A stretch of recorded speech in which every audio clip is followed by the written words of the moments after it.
உயிர் ரத்தம் வருது.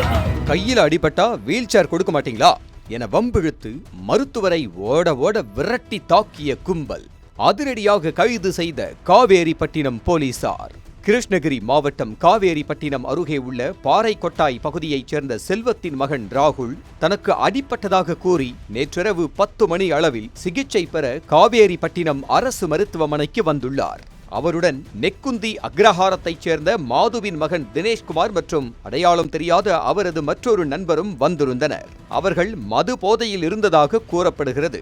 மருத்துவ ஊழியர்கள் ராகுலை சிகிச்சைக்காக உள்ளே வருமாறு கூறிய போது நோயாளிகளை அமர வைத்து அழைத்துச் செல்லும் வீல் சேரில் தன்னை அமர வைத்து அழைத்துச் செல்ல வேண்டும் என ராகுலும் அவரது நண்பர்களும் வாக்குவாதத்தில் ஈடுபட்டதாக தெரிகிறது.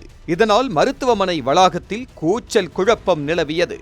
அப்போது பணியிலிருந்த அரசு மருத்துவர் சந்தோஷ் அமைதியாக இருந்தால்தான் சிகிச்சை அளிக்க முடியும் என்று சமாதானப்படுத்த முயன்றுள்ளார். இதனால் ஆத்திரமடைந்த ராகுல் மற்றும் அவரது நண்பர்கள் தினேஷ்குமார் உள்ளிட்ட மூவரும் மருத்துவரை திடீரென தாக்கியதாக கூறப்படுகிறது. அவர்களின் தாக்குதலில் இருந்து தப்பிக்க முயன்ற மருத்துவர் சந்தோஷை மூவரும் ஆபாசமாக திட்டியபடி ஓட ஓட விரட்டி தாக்கியுள்ளனர். இந்த தாக்குதலில் மருத்துவர் சந்தோஷுக்கு தலை மற்றும் முகத்தில் காயம் ஏற்பட்டது. சம்பவத்தை கண்டு அதிர்ச்சி அடைந்த மருத்துவமனை ஊழியர்கள் உடனடியாக தலையிட்டு தாக்குதலில் ஈடுபட்ட ஒருவரை பிடித்து காவேரிப்பட்டினம் காவல்துறையினரிடம் ஒப்படைத்தனர். மற்ற இருவர் தப்பியோடிய நிலையில் ஒருவரை மட்டும் போலீசார் தேடி கைது செய்தனர்.